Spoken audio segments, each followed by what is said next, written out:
देखने वाले हैं लिम्फेटिक सिस्टम के बारे में। बेसिकली लिम्फेटिक सिस्टम में हम क्या क्या चीज़ें पढ़ने वाले हैं। देखो, लिम्फेटिक सिस्टम में सबसे पहली चीज़ तो जो हम पढ़ते हैं दैट इज़ लिम्फ। ठीक है, हम सबसे पहले क्या पढ़ते हैं, लिम्फ के बारे में पढ़ते हैं। लिम्फ वो एक फ्लूइड होता है, एक ट्रांसपेरेंट फ्लूइड होता है जो कि लिम्फेटिक वेसल्स के थ्रू, कैपिलरीज के थ्रू जाता है। जैसे ब्लड है वैसे ही लिम्फ है, ये फिल्टर ब्लड होता है बेसिकली। दूसरी चीज़ हम पढ़ते हैं लिम्फ में अलग अलग चीज़ें, जैसे कि हम पढ़ते हैं वेसल्स के बारे में, हम कैपिलरीज के बारे में पढ़ते हैं,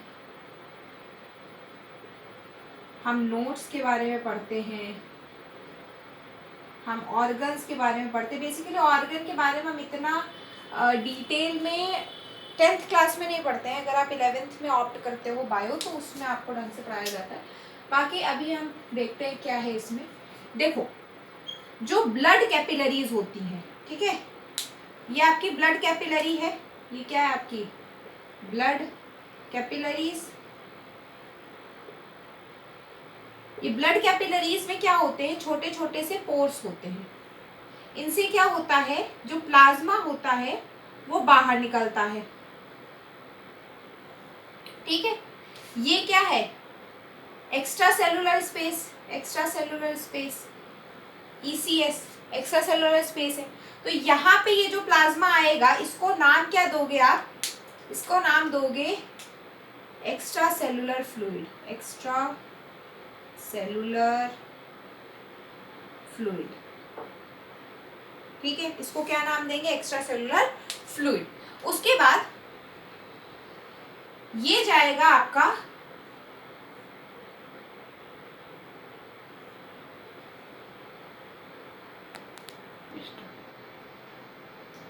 लिम्फ कैपिलरीज में जाएगा। अब ये कहाँ गया, देखो ब्लड कैपिलरीज से होकर के लिम्फ कैपिलरीज में गए। यहाँ पे इसका नाम क्या था, एक्स्ट्रा सेलुलर फ्लूइड। अब लिम्फ के अंदर आ गया है, सॉरी लिम्फ कैपिलरीज के अंदर आ गया तो इसका नाम क्या हो जाएगा, लिम्फ। अब यहीं पे आप समझोगे कि लिम्फ क्या होता है। देखो, अब मैं बताती हूँ लिम्फ क्या होता है। लिम्फ एक ट्रांसपेरेंट फ्लूइड है। इसमें क्या क्या चीजें नहीं होती और क्या क्या चीजें होती हैं, हम इसके बारे में पढ़ते हैं। देखो, इसमें WBCs होते हैं, इसमें RBCs नहीं होते। RBC देखो, अगर RBC होते तो हीमोग्लोबिन होता, और हीमोग्लोबिन होता तो ये ट्रांसपेरेंट होता ही नहीं है, तो रेड कलर का हो जाता। और रेड कलर का क्या, हमारा ब्लड है ये, लेकिन ये तो क्या है, ट्रांसपेरेंट है, तो इसमें RBCs नहीं होंगी। इसमें आपके कुछ ब्लड प्रोटीन्स भी होंगे। ठीक है, इतनी चीजें इसमें होंगी, ये आपको इसके डेफिनेशन में डालनी है, ये 3 चीजें। इसके बाद लिम्फ वेसल्स में आई। अब ये जो लिम्फ वेसल है, जैसे ये लिम्फ वेसल गई, अब ये इसके आगे क्या बना लेगी, लिम्फ कैपिलरीज गई, इसके आगे क्या बना लेगी, लिम्फ वेसल। और फिर उसके बाद ये एक बड़ी सी वेन में, एक बड़ी सी वेन में ये सबको पोर आउट कर देगी, सबको क्या कर देगी, पोर कर देगी बड़े से वेन में। ठीक है, अब इसके बाद लिम्फ वेसल्स में देखो, ये जो लिम्फ फ्लो होता है, ये एक चीज और देख लेना, ये 1 डायरेक्शन में होता है। जहां पे आपका ब्लड बाय डायरेक्शनल है वहां पे ये क्या है, यूनि डायरेक्शनल है।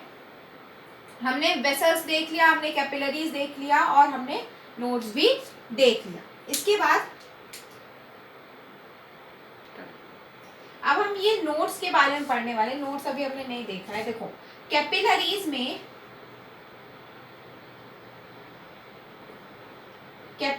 में आपके क्या होते हैं, नोड्स होते हैं सेवरल इंटरवल, अलग अलग इंटरवल में क्या होते हैं, नोड्स प्रेजेंट होते हैं। अब इन नोड्स में क्या होता है, ये लिम्फेटिक नोड्स क्या करते हैं, लिम्फ को फिल्टर आउट करते हैं। इनसे जितना भी आपके सेल डिब्रीज हैं, आपका जितने भी जर्म्स हैं, बैक्टीरिया हैं, इन सबको किल करता है। अब कैसे करते हैं, देखो इसमें होती है 3 चीजें। एक तो आपका होता है प्लाज्मा, दूसरा होता है आपका मैक्रोफेजेस, ये मैक्रोफेजेस ही हैं जो आपके क्या करते हैं, बैक्टीरियाज को किल करते हैं, सेल डिब्रीज को हटाते हैं, मैक्रोफेजेस रहेगा। और साथ में लिम्फोसाइट्स। लिम्फोसाइट्स बेसिकली लिम्फसाइट्स कहाँ पे होता है, जहाँ पे सेल होते हैं, तो लिम्फ वाले सेल्स, यहाँ पे प्लाज्मा सेल होगा, लिम्फोसाइट्स होगा, मैक्रोफेजेस होंगे। मैक्रोफेजेस का काम ही है बैक्टीरिया को हटाना। अब देखो लिम्फेटिक सिस्टम का काम क्या है, जैसे देखो यहाँ से, अब मैंने बोला यहाँ पोर्स होते हैं कैपिलरीज, तो इससे क्या होता है, प्लाज्मा बाहर चला जाता है। अब उस प्लाज्मा को फिर से ब्लड में लाने का काम किसका होता है, लिम्फेटिक सिस्टम का होता है। साथ में ये क्या करता है, जर्म्स वर्म्स को किल करता है। और जो फैट्स होते हैं बेसिकली इंटेस्टाइन से ये फैट्स को एब्जॉर्ब करता है, ठीक है, ये इसके फंक्शंस होते हैं। तो अब हम नेक्स्ट वीडियो में पढ़ेंगे नेक्स्ट टॉपिक।